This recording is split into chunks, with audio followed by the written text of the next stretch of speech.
I want to talk about another popular drug. The drug with the most sales in 2013 was an antipsychotic. One of them, I think it was Abilify, $6.4 billion on its own. Two of the top five were in that same drug class. How concerning is that business has gotten so big? Well, it's extremely concerning, and if we take it back a step, if we drill it down a little more, what's of greater concern is that these drugs are on the rise. Now, we must assume that they're being prescribed prudently and that doctors aren't just willy-nilly prescribing these things, but the patients are presenting with real symptoms in real time that are bothering the patient. So what does this mean?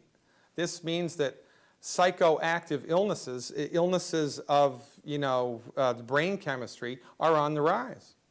Well, what could possibly be causing this? Statin drugs, among other things, right? Plus fat-free diets, plus not enough raw materials for the central nervous system to function the way that nature intended it to. The greater question that needs to be asked here is, what is causing so many people to need psychoactive medication? And from our point of view, the main nutrients involved with funky, for lack of a better word, brain chemistry, minerals, trace minerals. There are 90 essential nutrients that the human body needs to function optimally, 90. 60 minerals, 16 vitamins, 12 amino acids, and 2 essential fatty acids. The lion's share are minerals, and things like calcium, selenium, zinc, sulfur, right? And then strange, peculiar trace minerals like europium and vanadium and chromium and molybdenum that most people have never heard of. The body needs minerals in order to have healthy, optimized brain function, right? I mean, it needs minerals for everything. Linus Pauling, 2-time Nobel Prize winner, Linus Pauling. One of his most famous quotes was, "You can trace every chronic disease back to a mineral deficiency." A mineral deficiency. So the funny thing about minerals is, and this is one of my specialties, this is one of the areas of medical nutrition that I know a lot about and have tons of clinical experience with. Minerals are only found in the soil. Animals cannot make minerals.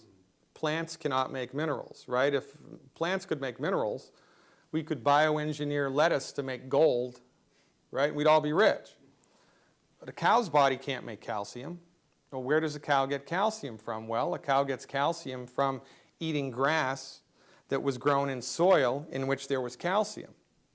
Now, if there's no calcium in the soil, or 10% of what should be there, there's going to be no calcium in the cow's body, or only 10%, and so forth and so on. It all goes back to the soil. Because the soil is minerally deficient, our bodies are minerally deficient. And this is getting bigger and bigger and bigger and bigger and bigger and bigger and bigger because of two things. Number one, modern agricultural methods have removed the bacteria that are in the soil. The bacteria that are in the soil digest the minerals that are in the soil, and then the plants suck up the digested minerals, and then we eat the plant, right? Okay. So because of modern agricultural methods with pesticide use, extreme pesticide use, the soils, the bacteria that live in the soils are being killed, so even if the minerals are in the soil, which they're not, the bacteria aren't present to digest them, and the plant is going to be minerally deficient. If the plant is minerally deficient, guess what? The farmer eats, the plant is weak. So the farmer needs to use more pesticides to put on the plant to keep the bugs from eating it, because they don't want to lose the crop. So it's a vicious circle. It leads to more and more and more and more and more and more pesticide use, and weaker and weaker and weaker and weaker food. Now, also, when you harvest nutritionally deficient plants, they taste like crap. So what does the food industry have to do to get you to eat them? Put sugar in with the food.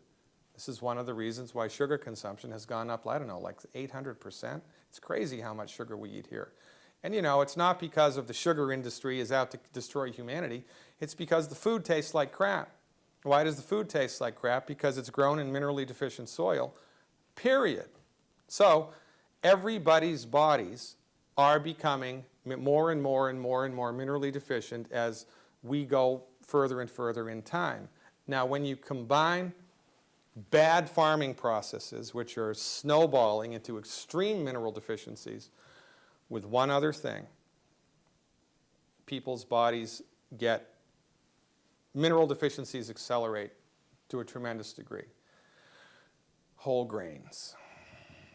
Wheat, barley, rye, and oats contain gluten. Gluten is a protein. A protein is a long chain of amino acids. It's like a string of pearls. And it's the stomach's job to break that string of pearls, liberate the individual amino acids, which are essential nutrients.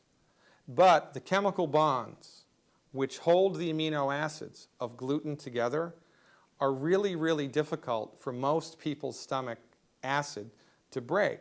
So if you eat a whole wheat sandwich, you chew it up, you swallow it, it goes down into your stomach, and the acid in your stomach tries to break the string of pearls of the protein in the gluten, but it can't do it. So now, instead of individual amino acids tumbling through the small intestine, which is the next stage of digestion, you get these big, complicated architectural strings of proteins, undigested protein. Now, your small intestine's job is to absorb the nutrients that your stomach has just turned into liquid into the bloodstream. And your small intestine does that through tiny tissue called villi. They're like octopus arms. And the job of the villi is to grab onto a nutrient and bring it into the bloodstream, right? Well, when the villi attempts to grab onto an individual amino acid, no problemo. But when the villi attempts to grab onto a long, complicated chain of unbroken amino acids, they become destroyed or they become inflamed. Now, it's the villi's job to absorb nutrients, which leads to one of life's greatest ironies. The more whole grains you eat, the harder it is for your body to absorb the nutrients that your stomach just digested.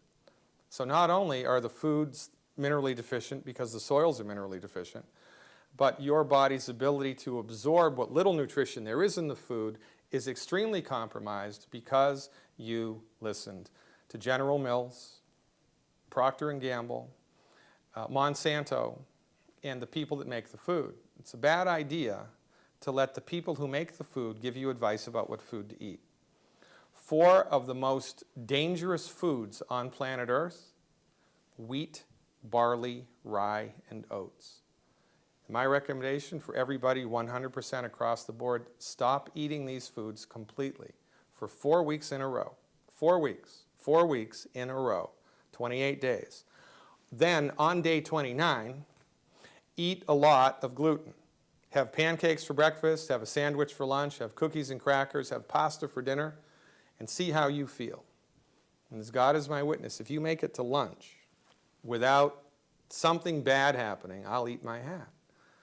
This is one of the most overlooked net negative health things in the country right now. This is a deadly combination of not enough minerals in the food, period, and then interrupting your body's ability to absorb what little nutrients there are.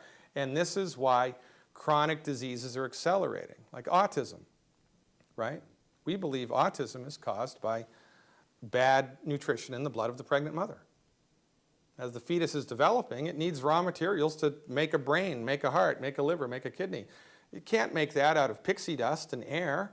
The body needs 90 essential nutrients, 60 minerals, 16 vitamins, 12 amino acids, 2 essential fatty acids. But they're not in the blood of the mother because she's eating whole wheat cereal and skim milk and margarine and is avoiding salt like the plague.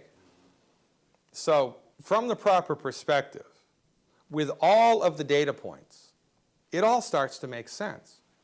But because the MDs are trained in an old-fashioned, outdated, archaic, dangerous understanding of the human body, they completely miss all of the most important things. So their job, again, is not to fix the problem. You know, you can't fix a nutrient deficiency disease with a drug. You can manage it which is better than suffering from the disease, I guess. But it's better, don't you think, especially in the United States of America, to try to get to the root cause of what's causing the problem and fix it? And that's what we do. That's what the naturopathic profession does. And on my website, I have a membership site on my website. I have over 100 hours of archived health webinars that people can have access to as a member of my website that talks all about this stuff at length. You know, there's one of the most famous Old Testament sayings, "My people are destroyed by lack of knowledge." Well, simple things that people can learn can make all the difference in their lives. And you know, that's why I have a radio show. That's why I lecture as much as I do, and that's why I'm with you here right now. And by the way, I really want to give you a shout out and your company a shout out. People are suffering, and there has to be a reason, and the MDs don't have the answer. There is an answer, but the answer exists in this domain. And this is why what you are doing is so very important.